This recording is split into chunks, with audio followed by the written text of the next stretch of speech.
Very well. Thank you. So good afternoon, everybody. Good afternoon here in Oxford. It's a real pleasure to introduce today Kate Wong. Kate is a science writer for Scientific American. And so good afternoon, everybody. Good afternoon here in Oxford. It's a real... That's what they warned me about, the feedback. So let me get back to that. To me, Kate has one of the most important jobs that we can have in the broad field of science, which is to communicate science to the public. She's certainly one of the foremost science writers currently, and she has authored many, many important articles in all aspects of paleoanthropology and human evolution, ranging from symbolism in Neanderthals to Homo naledi to the very first hominins, the Denisovans, and aspects of molecular biology, aspects of paleoanthropology and the fossil record. So a wide range of topics within human origins and human evolution. But also, Kate writes very extensively about many other aspects of evolution in general, including aspects of dinosaur evolution. More recently, I think she has been doing some writing on the evolution of birds. But one of the primary science writers that we have today, certainly in the area of paleoanthropology. I know that Kate has a Bachelor of Science degree in biological anthropology and zoology from the University of Michigan. When we first met, I remember that she worked with Wolpoff, among others. And she has been working with Scientific American since 1997, doing a whole range of jobs with Scientific American, ranging from fact checker and photo researcher to online reporter, and more recently a senior editor covering evolution and ecology for the magazine. Kate also is the winner of a National Association of Science Writers Science and Society Journalism Award. And she has co-authored a book with Donald Johansson on Lucy's legacy. Her passion is human origins and birds, and that's what we will be talking about today. So welcome. Thank you, Renee, for that very kind introduction. It's great to be here.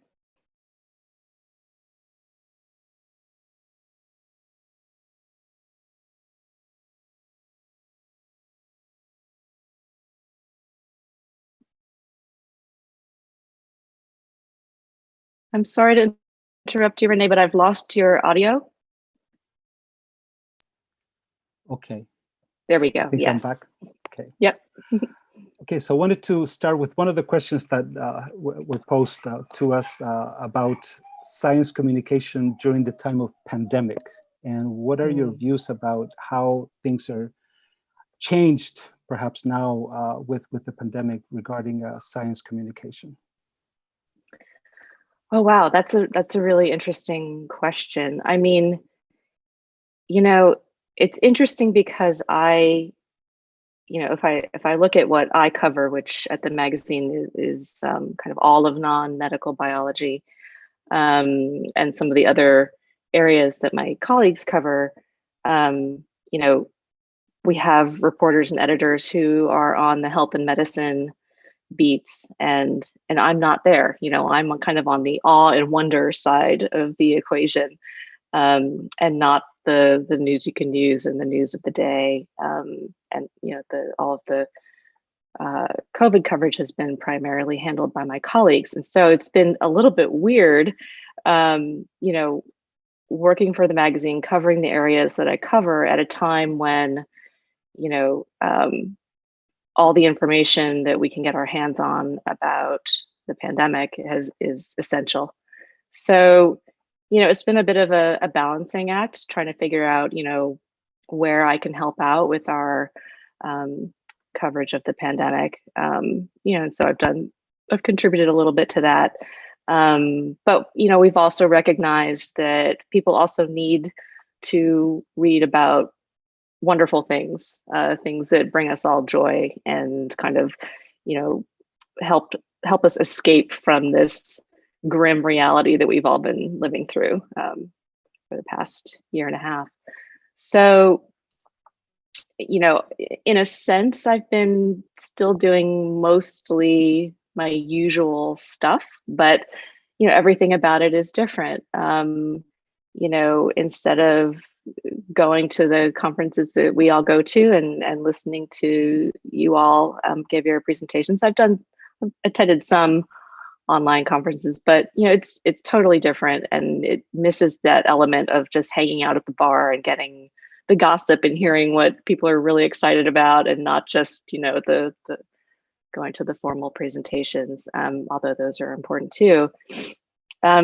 So, you know, lots more phone calls and Zoom fatigue and everything that I'm sure all of you are experiencing too. That's been our reality as reporters and editors as well, and it's been challenging. But as I was telling Renee earlier, you know, I'm really lucky to be able to do my job from home on the telephone if I need to. And yet, would I rather be out in the field with all of you? You know, witnessing the amazing work that you're doing? Yes, but you know, we have to adapt. So that's what we've been doing. Very good. And another one of the questions that may take us back to when you were starting in this field is relating to what kinds of experiences do you think would be most relevant, most important, or useful to some of our young colleagues who may wish to consider a career in science writing? Would it be a good idea for some of them to start doing something like a blog, or what kinds of writing may they wish to start working on if they wanted to eventually go into science writing per se? What are some of the suggestions that you might have for them? Sure. Well, there's, you know, it's funny because science writers tend to come to science writing from a wide variety of backgrounds. So, you know, I've got a bachelor's of science, and I happen to, you know, be lucky enough to cover the fields that I was most interested in college, and participate that way. Other people, you know, have PhDs and decide at some point that academia is not where they want to be, and what they really want to do is write about science for the public. And so, you know, they make that move. Other people have degrees in literature, and they start out, you know, as writers and editors, and then they fall in love with science. So you really get all types. You know, there are a couple of more than a couple. There are several science writing master's programs, and that's a good way to get on the track, in the sense that you know, you get real training, formal training in how to be a reporter, how to write, how to edit. You know, that's all stuff I had to learn on the job, kind of in my spare time. So, you know, it's great if you can swing it, but it's also, you know, more time in school, and you rack up the expenses. And so there are challenges doing that way. But one great thing about doing those programs is that they have a pretty good success rate of finding internships, or helping the students in their programs get internships, and, you know, at magazines and newspapers. And that's really important because, you know, when you're trying to get your career going, the number one thing that people want to see, that people in hiring positions want to see, is your writing. They want to see your clips, your published clips. And so the internships are a great way to start to build that portfolio. But, you know, blogging is great for showing people that, you know, for practicing, first of all, and for being able to show people what, you know, what your writing is like. And along those lines, with scientific publications, as in, you know, journal articles, is that something that would play a role, as people might consider, in that, you know, if you're writing scientific publications, you're probably already in a somewhat scientific career, but then if they wanted to shift towards more science writing, would that play a role as well? Because the two styles of writing are completely different. They are completely different. Yeah. So, I mean, it's great to be able to show that um, you have the background necessary to like understand what's in a technical paper, because so much of what we're doing as science writers is reading that primary literature and then, trying to make it accessible. So, as somebody who's been trained up in academia, you know the science. But does it count as a clip that can give an editor a sense of your writing style? It probably doesn't, although I have seen a handful of papers over the years where I was like, wow, this is just a pleasure to read, and that's not the job of a scientific paper, but it's sure is nice to come across it every once in a while, and it certainly gives me a sense when I'm wearing my editor hat, of, oh, this is actually somebody we should get in touch with to see if they might want to write an article for Scientific American, because they clearly have a demonstrated ability to communicate their research in an accessible, inviting way. That's a really interesting point, Kate, because in a way, yeah, part of what we do is read a lot of papers. And just as you say, once in a while, we come across a colleague who writes an article that you say, wow, this is actually a pleasure to read rather than a torture to read. Right. And in that sense, I think we as a profession, as a group, really one would like to see more of an effort. Sometimes I think that the writing per se gets minimized to a point that it's detrimental, just because often we want to have our articles read, but also we want our readers not to suffer when they're reading. I know that takes a whole other set of skills and work that many of us don't have, but one certainly can see when the effort is put into to try to write something that's a pleasure to read. Now, on those lines, there's another question here that's more specifically about which are the don'ts or never to do things when you're writing science for the public. What would you say about this? I would say, I mean, the most important thing is just to remind yourself throughout the process of who you're writing for. I mean, that sounds really obvious, right? But I see people do this all the time. They, when I'm working as an editor with a scientist, they kind of lapse into using a lot of jargon. And that's, I get it. Like that is the language that scientists speak to each other. But it's something that we have very low tolerance for in the magazine writing, popular science writing world, because we're trying to make things as accessible and engaging and inviting to our readers who are not scientists as we possibly can. And I think sometimes there's a lot of concern when you give an edited manuscript back to an author and they say, well, you've dumbed it down. And I have a really allergic reaction to that, because I feel like it's kind of an elitist thing to say and think. I mean, we really just want to, help people see why you're so excited about the research you and your colleagues are doing. And so it's essential to get rid of all of the jargon, the $1 million words. You're not trying to impress your colleagues. This is not who the article is for. It's for people who have absolutely no training or background in this field. So that's the number one thing. I think, I mean, there are a lot, it kind of depends on,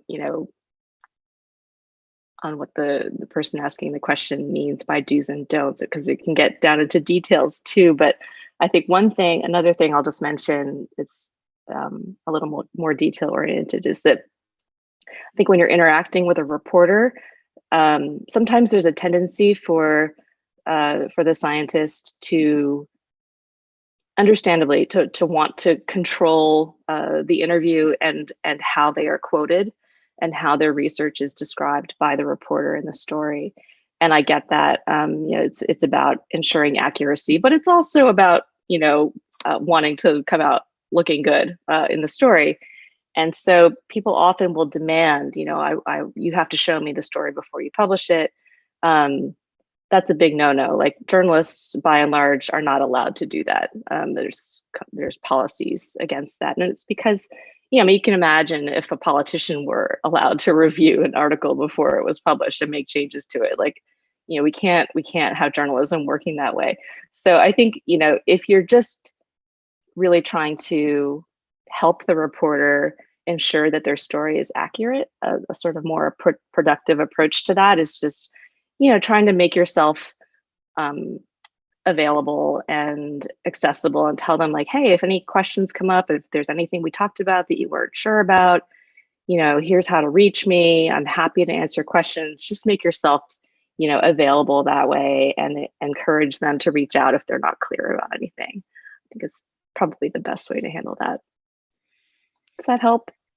Yeah, and along those lines, there a follow-up question that's very much dealing with the terminology, and the question is, do you have advice or replacement words for things like theory, hypothesis, and significance that mean one thing to scientists and another for the general public?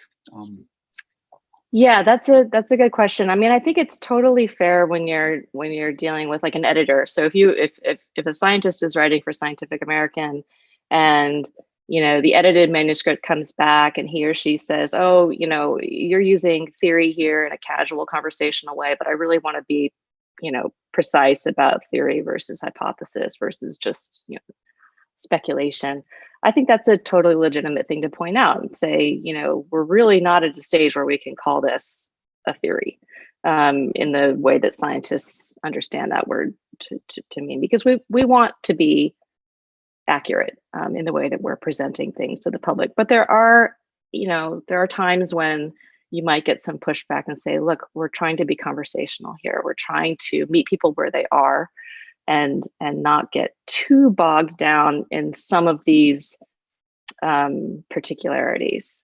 So I think it's more about just kind of like having an honest conversation with your editor or with the reporter, and just trying to make sure that you're heard, and accept that you can't always control the final outcome. But just, try to have a productive conversation about it rather than necessarily a confrontational one. And in that regard, there's of course a whole range of science writing, from what you do, very serious science writing, very accurate and precise, to what I sometimes see as more of a journalistic quick turnaround. And I know that some colleagues often are a bit uneasy about even talking with journalists, because they may be misquoted, or there may be a story that their journalist has in mind that gets perhaps distorted when the researcher talks to the journalists. So there's that sense of unease, but I know that there's a whole range of scientific writing. But I wanted to just restate the point I made earlier, that in some ways you have one of the most important jobs in the broad area of science, which is communicating with the public. And often researchers are not very good at it. And part of the importance of this is, there are many aspects, but one very fundamental one is that we're often funded by the public, through universities or grants and this and that. So that particular aspect of what you do is very much central.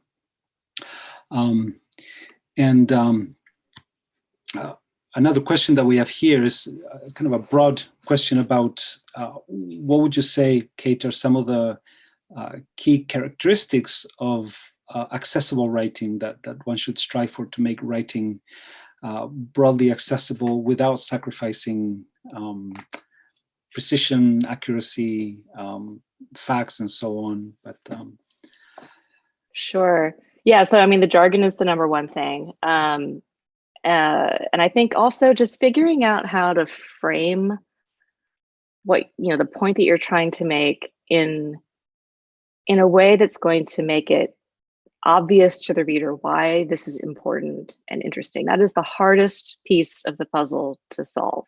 It's the hardest thing for me to solve when I am writing a story. It's the hardest thing for me to solve when I'm editing a story. When I say hardest, what I really mean is it's the most important thing to solve. And sometimes it's really tricky to figure that out. But once you figure it out, the story kind of much more naturally unfolds from there. So like if you were to look at any given feature article, so the longer articles in Scientific American, the first 500 words or so, they're kind of, I suppose, like the abstract for a technical paper, but they are the most important 500 words in the article, because we're really setting up for you, we're giving you a sort of précis of what the new thing is, why it's interesting, and a sense of how it is advancing the science or overturning some long-standing ideas. It's really important to figure out what kind of story it is that you're telling. Is it a story about, wow, we have been looking for this thing for decades, and finally, so we thought we knew it would exist, and we know it's out there, but we couldn't find it, and now we found it. That might be one sort of category of story. Another story might be, we were looking for something, or anything we could find in this place, and then we found this thing, and it is the craziest thing ever. For example, Homo floresiensis. We don't even know what to do with it.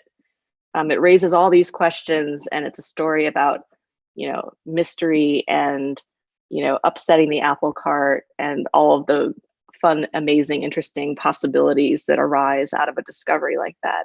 So these are just like little, there's maybe a half a dozen story types like that. And I think it can be helpful when you're developing a story idea and trying to figure out, the arc of the story, which one of those sort of templates your work fits into. So would you say along those lines that you would want to keep a story simple in terms of the key message, or messages can be like just focus on one single message for a story rather than two or three? Yeah, I think ideally. So when I go into a pitch meeting to pitch either my own article or to pitch a proposal that I've received from a scientist, I've got to be able to capture my colleagues' interest in like one or two sentences. They're going to ask me like, what is the point of this? And we need to be able to sum up that point in one or two sentences.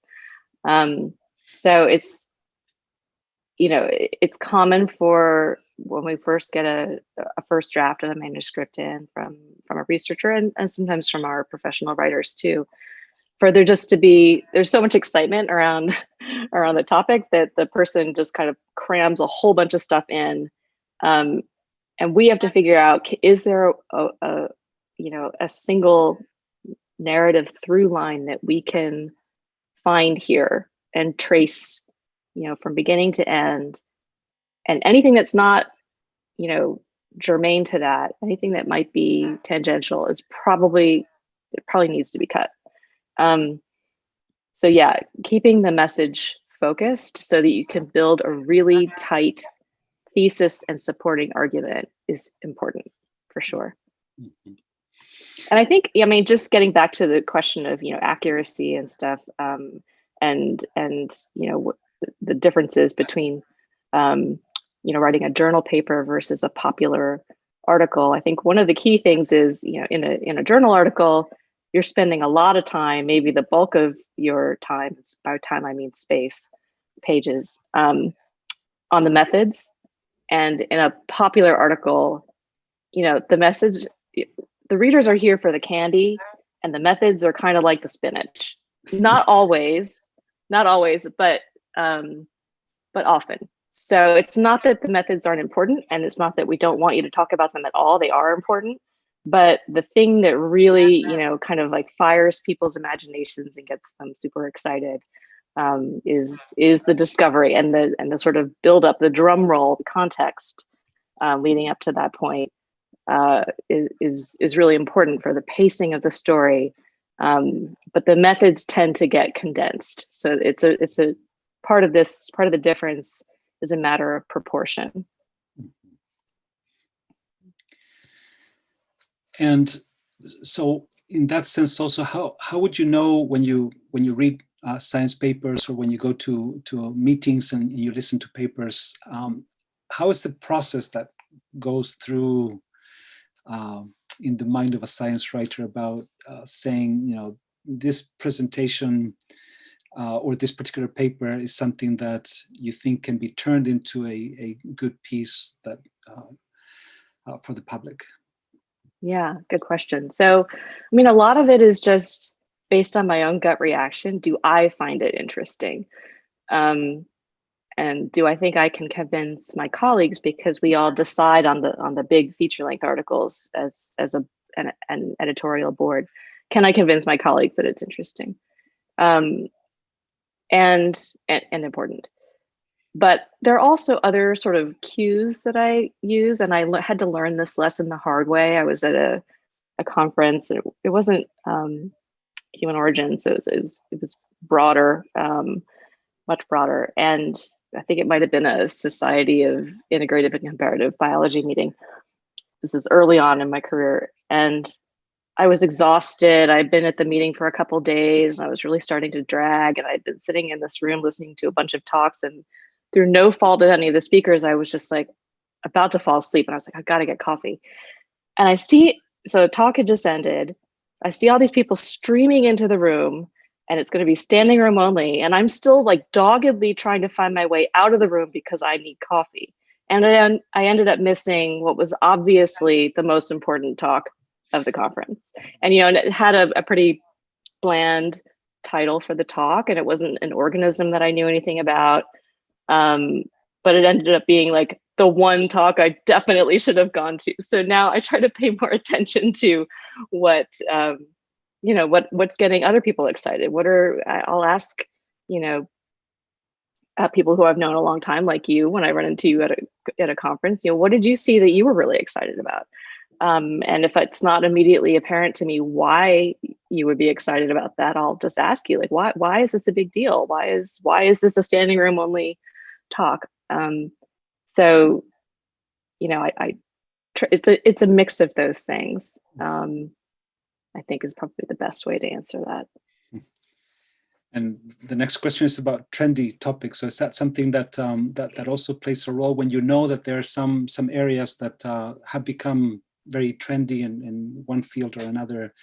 Yeah. Is that something to, you know, pay special attention to and possibly turn it into a piece? Yeah, definitely. And that, you know, is certainly, you know, you get a sense of that from going to meetings and from covering, you know, a particular area for a long time. It's the kind of thing that I think is harder for, you know, like a general assignment reporter who's covering everything from politics to science and sports or whatever else. It's much harder for them because they've got such a huge purview. But for somebody like me who has, I mean, I have a big purview, but I also have my sort of pet areas that I pay the most attention to. And so, yeah, identifying those trends becomes really important, and trying to figure out how does this new thing fit in or not fit in to the trend, and do we need to make a story out of that? Yeah, for sure. And then again, just like talking to people, you know, picking up the phone, going to the bar, taking someone out to lunch, and just picking brains is really helpful in that regard. That sounds like a lot of fun. It is. It is. Let's see. I think you've answered the question, but the next one I have here is, where do you find your sources of information? How do you choose what primary literature and technical books to read? And can you give us a few tips for a scientist on how to find our stories and craft them to the general public? I think you've partly answered that, but that's a specific question that we have here from Sure. the audience. But yeah, I mean, also, let me just take this opportunity to say that it's not always about me or any other reporter going out and, reading the journals and saying, oh, wow, this is super interesting, I'm going to call this person. Sometimes it's about a researcher saying, I think I've got something pretty interesting here.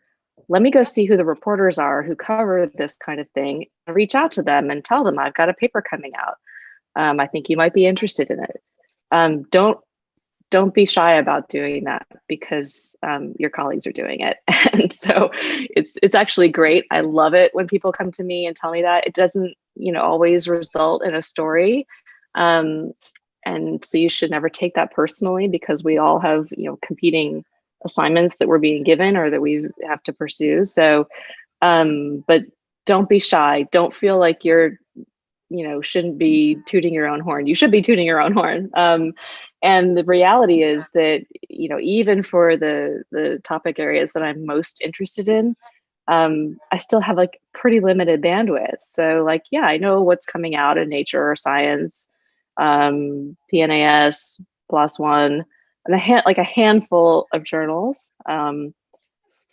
But there's so much great stuff that's coming out in journals that I don't have the time to constantly monitor what's happening there. So when somebody actually takes the time to reach out to me and say, I've got a paper coming out in this journal, I think you might be interested, and just give me like a quick summary of, why, what the sort of context is for that, how the science is, how the work is advancing the science, or anything along those lines. It's super helpful, and it's a great way to get reporters interested in your research.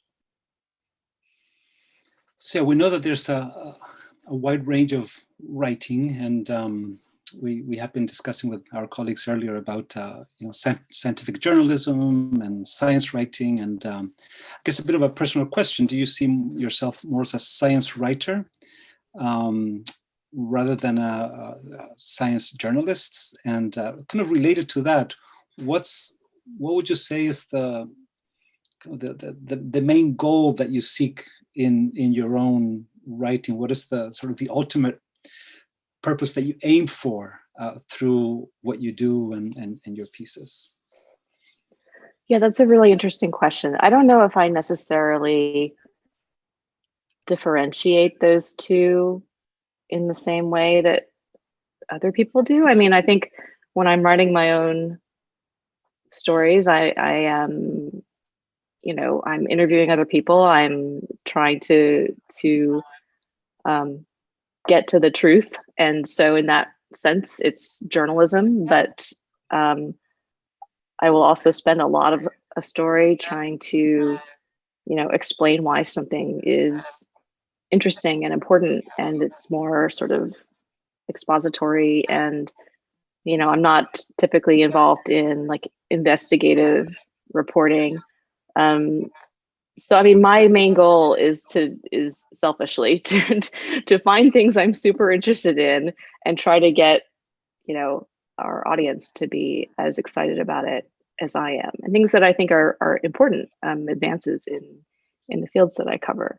So I mean, I think maybe this also sort of leads in naturally to questions about where, who I'm writing for. And so that, like I said earlier, when I'm working with scientists and I have to remind them that they're not writing for their colleagues, they're writing for the public, for a general audience, I have to remind myself of the same thing. I mean, I want you guys to think that my stories are accurate and that I got it, that I got it right, and that I took the right sort of approach with it.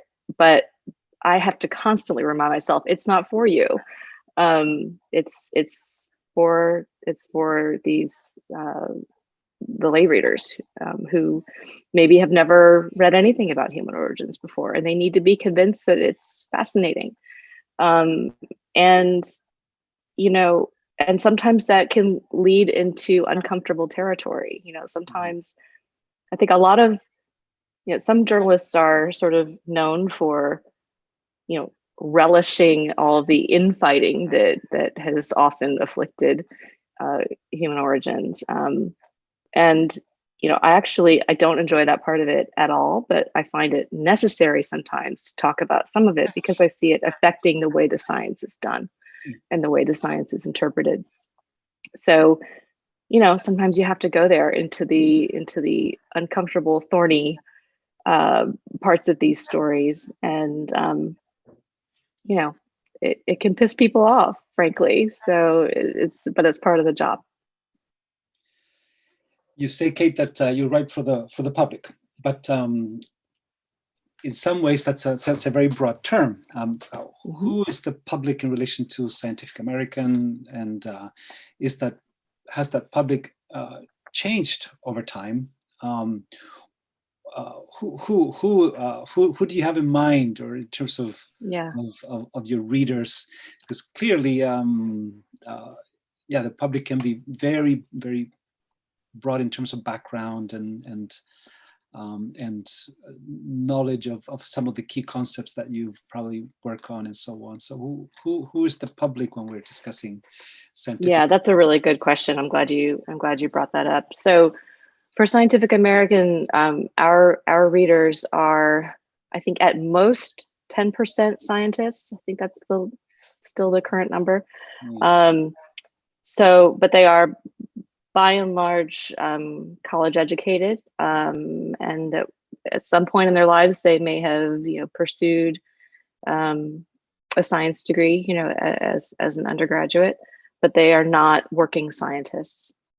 And and that the demographic changes a bit for online, which is an increasingly important part of our audience. And so we're really aiming to basically be accessible to a 14-year-old, which, as you can imagine, is a pretty challenging thing to do. Now, it has to be a motivated 14-year-old, but we're really trying to be inviting and engaging and inclusive in terms of how we present these articles to the public. So these are people who are interested in science, but they are not, for the most part, working as scientists or trained as scientists. And it's Scientific American, so there's the implication that this is primarily in terms of the US or America or North America. But I imagine that Scientific American has a very broad international audience. Yes, we do. And we have an international English language edition, and then quite a few foreign language editions too. And those are not always straight translations of Scientific American. Some of them, have some of our content, and then they also create their own content, often a bit more focused on, regionally. So we have a huge global reach, for sure. And I should say too that in terms of the audience, I've taught various human evolution courses in different parts of the world, and I often assign your articles, your pieces to university students. That makes me so happy. Not only in North America, but also here in the UK, and when I was teaching in South America, in Chile as well. And they're not 14-year-olds, but young college students, university students. Yeah. And I know that they learn quite a lot from reading articles like yours, and they get often some of the key concepts that are much more accessible.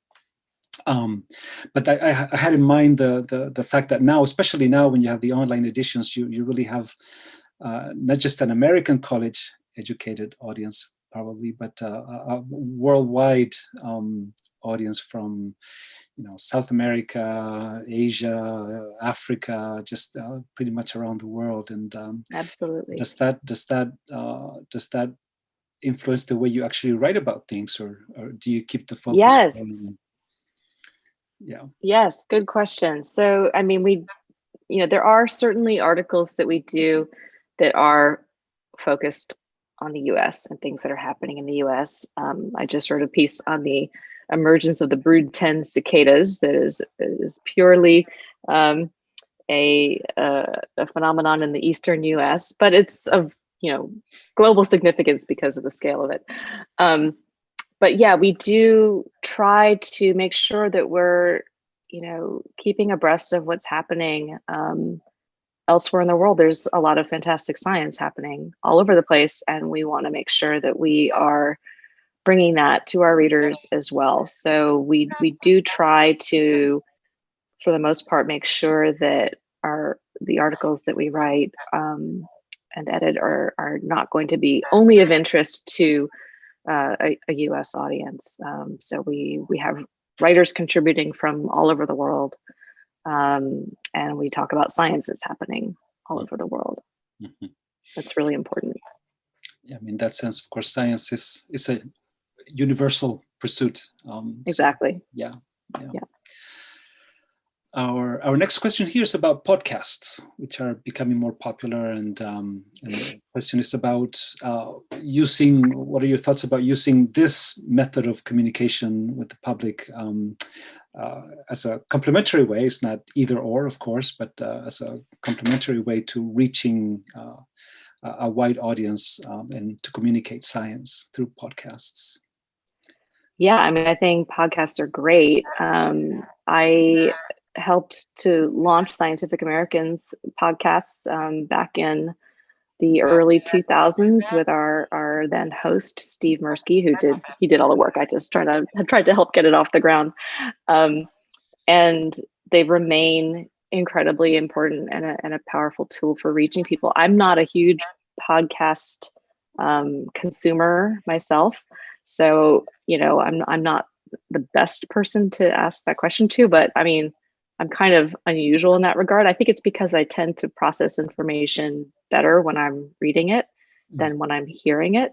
So that's just my own quirk, but they have huge reach. They're fantastic. And then of course, when there's, an opportunity to use, if you have science with a study that you've done and you have like audio of what you've done, if that's relevant, then it's such an amazing way to showcase that and engage a totally different kind of audience. Mm-hmm. Another question that we have here relating to your writing. How can you write? How does one approach writing in a way that that stands out, that produces your own voice rather than just very formalized scientific writing? Are there some suggestions that you might have in terms of, again, having your own voice through the writing of science? Sure. I mean, I think I'd like to answer that question from my role as an editor who works with scientists to help them write about their own research. Because one of the things that we try to do, so Scientific American is a little bit different from other popular science magazines in that we have most of our feature articles are written about scientists writing about their own research for the public. So we're bringing you these stories, from the horse's mouth, as it were. And one of the things that we encourage our scientist authors to do is to to write in the first person, which is often a totally new thing for them. For many scientists have been told to strip that out of their writing altogether. When writing technical papers, but we find that if you write in the first person and kind of let the reader be sort of like perched on your shoulder going on this little journey of discovery with you, it's a really effective way of captivating them and holding their attention and showing them the blood, sweat, and tears There's a lot of that in science, and it humanizes it. It makes it more relatable, makes you as the author more relatable, and kind of creates a natural story arc in many cases. So I think that's a great way to, to introduce your own voice and your own personality into these stories, is to embrace that first person storytelling. Mm-hmm. And Kate, I know that you've been writing for quite a number of years, and has your own writing changed through your career from your early pieces to later ones? And along those lines, that we have a question here about what was your own journey to becoming a recognized high quality and reliable writer? Sure. I mean, I'll do the second part of that question first, I guess. My own journey began with appalling failure. I was on a pre-med track at the University of Michigan. I started off at University of Massachusetts and transferred to Michigan pre-med. And I don't know, do you ever have dreams, like even now as an adult and well along into your career, where you're back in college and it's finals and you've never even like opened the textbook? Okay, so I have those dreams all the time, but back then I was also kind of living that for the courses that I wasn't really interested in. So like physics and organic chemistry just weren't doing it for me, and I would spend all my time, in the comparative vertebrate morphology lab, and then just be like, oh, right, I've got to go do those organic chemistry problems by the thousands, and I just don't want to. So I actually I failed. I got kicked out for my dreadful grades, and I had to persuade them to let me back in by ditching pre-med, because by that point, there was no way I would have any chance of getting into med school with the GPA that I had. And I realized after I kind of got that very disturbing letter handed to me saying you're no longer welcome here, that I, I just wasn't really interested in those things I was doing, but there were these other things that I was doing well in. What kind of major could I have that would allow me to pursue those things, which are what I was like passionate about? So then I realized that there was an opportunity to change to biological anthropology and zoology, which is all the stuff that I loved and did well in. And so I said, hey, will you let me back in if I change to this other degree? And here's why you should let me do that. And they said, sure. So it was actually the best thing that ever happened to me. Then it was smooth sailing from then on. And by the time I graduated, I was thinking, wow, I really love this human origin stuff. Maybe I should, think about getting a PhD. But that's a really big commitment. So I think I better think about that for a while and take some time off. So I had to get a job and, pay rent and stuff like that. So I went through, this is back in when you would actually get a hard copy of the New York Times and have a red Sharpie and go to the classified section and circle the ads that might be interesting. And I saw one for a fact checker and photo researcher at a science magazine. And that turned out to be Scientific American. And so I did that. And I just thought at the time, I'm just gonna, do this until I figure out whether I want to go back to school and go into academia. And then I just kind of fell in love with science writing. And I think the first, within a few months of being there and doing the fact checking and photo research work, what was then called the American Association of Physical Anthropologists meeting was coming up. This is in St. Louis, which I think is where we first met.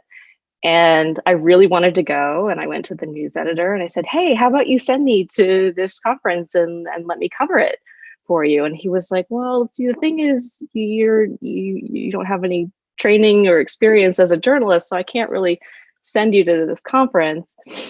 And And so, but I really wanted to go. So my dad gave me some frequent flyer miles that he had so I could get a ticket out to St. Louis. And I put the hotel on my credit card, which I then had to pay off for the next like 10 years. And I used vacation time and I went to that meeting. And I came back with a story idea. I wrote a 1,000-word pitch for a 750-word story, handed it to the news editor, and I said, now can I write something? And he said, yes. And then he said, that was good. You can do another one. And so, for a couple years, it was that kind of thing where I had to do it at night on my own time, because that's not what they hired me to do. But eventually a writing position opened up and I was encouraged to apply for that. And it just kind of went from there. It's a very long answer to that question. Very good answer. But also writing itself is something that I think is extremely difficult. And if I may say, you do it very well. Oh, thank you. What is your background in relation to writing itself? Not so much about the contents, but the way that you write, the way that you choose your words and phrases and paragraphs and so on. Yeah, I mean, I'm going to tell you straight up, writing to me is extremely hard and painful, and I kind of hate it. So I love reporting. I love learning about something new. That's really fun. And the writing is the price that I have to pay for all of the reporting and learning. Sometimes I like it, when it's going okay. Then it can be enjoyable, but by and large, I find it extremely difficult to do. And I think a lot of writers feel that way too. But, it's one of those things where people would tell me as a kid, that my writing was good. Not creative writing. I can't do creative writing to save my life. And I never really heard that, because I was just thinking I wanted to be a doctor. And so it wasn't until really I arrived at Scientific American as a fact checker that I thought, I like what the writers are doing. Like, how can I do that? And so I would just go through and read what my colleagues who were in writing positions at the magazine were doing, and like try to deconstruct it and say, how did they structure this? Okay, I can see a pattern here. And it's not Mad Libs, but it's kind of Mad Libs. Like there's a particular sort of format for these things, like you have for a journal paper. And so it was just a matter of like studying those things closely and then just trying to write something that copied that sort of general structure. And, kind of getting over my anxiety about having to call up a stranger on the phone and ask them questions about their research and kind of sounding dumb because I don't know anything about what they're doing. And kind of, just getting over that, like pushing past that. And then just, putting something together. And then when I would get my edits back, that was just like, that was gold. Here was somebody showing me how to do this thing I want to do.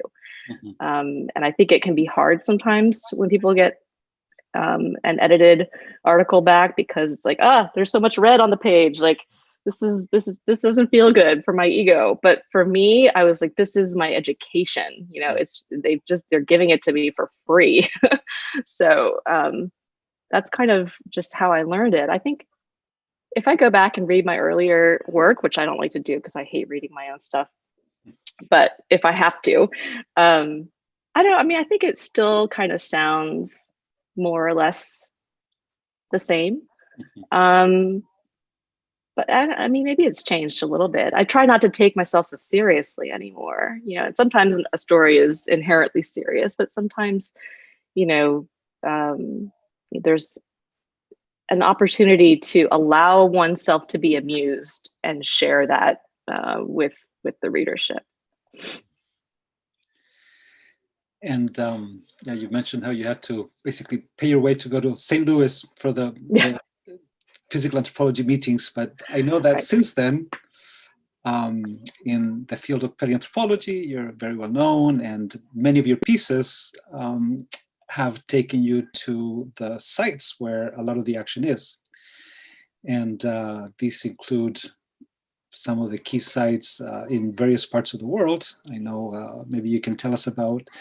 I know about some of the places that you've been to, but I'd like to know a bit more about what your experience has been traveling to key paleoanthropological sites or paleontological sites. Sure. So being at the place where some of these fossils are being found, and meeting some of the researchers, not just on the phone, like you say, but also Yeah. at the place where they work. And how has that been? What influence has that had on you? Sure. I mean, I'll tell you real quick about the first time I went out in the field because it's kind of funny. I had learned that a team was going out to Madagascar to look for Jurassic mammals, and this was, maybe a couple years into when I started working at Scientific American, and we decided to have the lead researchers on that team write an article for Scientific American, and then I wanted to go with them and then do sort of a more descriptive, here's what it's like to be in the field. So they would focus on the science and I would write this complementary shorter piece on what it's like to do field work there because it's such an interesting place. I don't know how I got away with this because honestly, like nobody has that kind of budget anymore, but my editor took mercy on me and wanted to sort of like indulge my curiosity about this and my excitement about going somewhere as interesting as Madagascar. And I managed to pitch a few related ideas so we could get our money's worth out of the trip. But when I first approached the researcher, I think he was a little bit skeptical. He didn't know me. It's a pretty big ask to say, can I join your small team on the other side of the world where, it's an expedition and the conditions are challenging. And, you don't know anything about me and whether I can like handle myself in this kind of situation. But he said yes. What I didn't tell him was that I had never camped before. Like I didn't grow up with a camping family. We were not outdoorsy like that. So I decided that was information best kept to myself. But in the lead up to the trip, so I've got the list from the researcher of like everything I need to bring with me that everybody's on the team is being told they need to bring this gear. So I had to go out and buy a tent and go out and buy like, a sleeping mat and a sleeping bag and all of this stuff. And I had the tent. I was like, oh my God, I have no idea how to set this tent up. So I had to bring it into the office where the geology editor was like, okay, I'm going to show you how to do this in the hallways of the magazine so that I wouldn't look like a complete jerk showing up at the site and not even knowing how to set up my tent. So I later confessed this to the researcher. He's like, yeah, it's a good thing you didn't tell me because you would not have been invited to go with us. But it was so fun. It was so amazing to be in a place like Madagascar to see how hard this team had to work to. I mean, every single part of it was just hard. So it gave me a real appreciation of what it takes to do field work like that. And it kind of like gave me I was bitten by the travel bug for sure by that point, and I realized the value of putting in the time to get to know a team and see firsthand, what they're doing. And I think for a lot of field researchers who've been doing it for a long time, they kind of take it for granted that this is what you have to do to find the fossils or whatever else. But for readers, like this is so different from anything they've ever experienced in their lives. It's really interesting, and it gives them a much better understanding of why science is a long process, and it's hard, and there's a lot of emotional ups and downs. And I think so again, it's this idea of like of humanizing it. Science is a human endeavor, and with all of the quirks and foibles that humanity brings to things. So I like showing some of that in stories when I can. So since then, I've had opportunities to go to to Dmanisi, to Flores to see the Floresiensis site, to Lomekli to see the oldest site of the oldest stone tools in the world, a bunch of other places, and it's out to see Lee Berger for Homo naledi and for Australopithecus sediba. So it's fantastic. It's my favorite part of the job. But it's, you know, when somebody when a reporter approaches you who you don't know and says, "Hey, can I tag along with you for a couple of weeks?" It's something that I can see why people would be hesitant to say yes. So it's I try to put them at ease about, you know, what my sort of goals are and what my experience is, and show them that I'm not going to be some like high maintenance diva accompanying them. And you know, I think it's some of my favorite stories to work on have certainly been the ones that involved that kind of field reporting. And I imagine that before you go to a site, you probably have a story in mind, but does that change once you get there and you experience the site, and how does that change the process of thinking about it? Very good question. Yeah, I do, because I have to propose, you know, these articles to my colleagues. We all have to propose stuff to each other, and it has to, you know, be judged as sufficiently interesting to warrant all the time and effort and expense to do something this ambitious. And so in doing that, I have to do a certain amount of reading and reporting and ahead of time, so that I have a rough sense of how I think the story is going to unfold, at least in terms of the scientific importance and impact. But you know, you don't know what's going to happen in the field. I mean, I try to manage my manager's expectations here in these situations, because it's very rare that anybody actually finds something exciting while I'm there. I don't know if anybody's ever found anything of major import while I've been in the field with them. So it's not about being there to witness that magical moment when somebody finds a complete skeleton of something millions of years old. That's not going to happen. So you know, I have to find other things there that help to make the story compelling, and a lot of it, as I mentioned before, is just showing that process and how arduous it is, and all the planning that one has to do, and you know, all the different facets of a project. Like at Lomekli,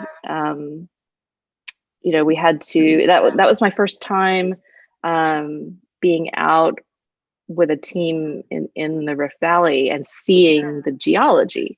So, you know, the article wasn't about the geology per se, but it was informed certainly by what I was able to see there. And it makes such a huge difference seeing it and going out with the geologist and having him, in that case, you know, just showing me, like, how do you know how old it is? Like, what, I don't understand what all these terms are for these different, you know, rock layers that you're using, sedimentary layers. Like, where are they? How do you know that they're the same thing here as they are over here? It definitely enriches my understanding of the situation, and hopefully, I think, informs the article. Wonderful answer. Kate, it's been about an hour or so since that we've taken up your time. So I think we will wrap it up here. It's been a real pleasure to talk with you. And thank you. And so thank you so much. It's been a real honor to have you speak with us, and I think a great opportunity for our listeners to have this conversation.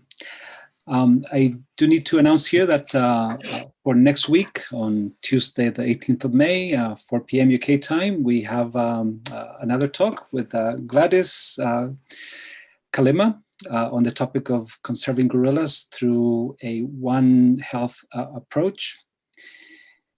And we look forward to seeing everybody next week. So I will finish this here. Again, thank you so much, Kate. And thank you, and thanks everyone for the great questions. Very good questions, and which we could keep discussing them. But I think it's been a very good hour or so. But, great.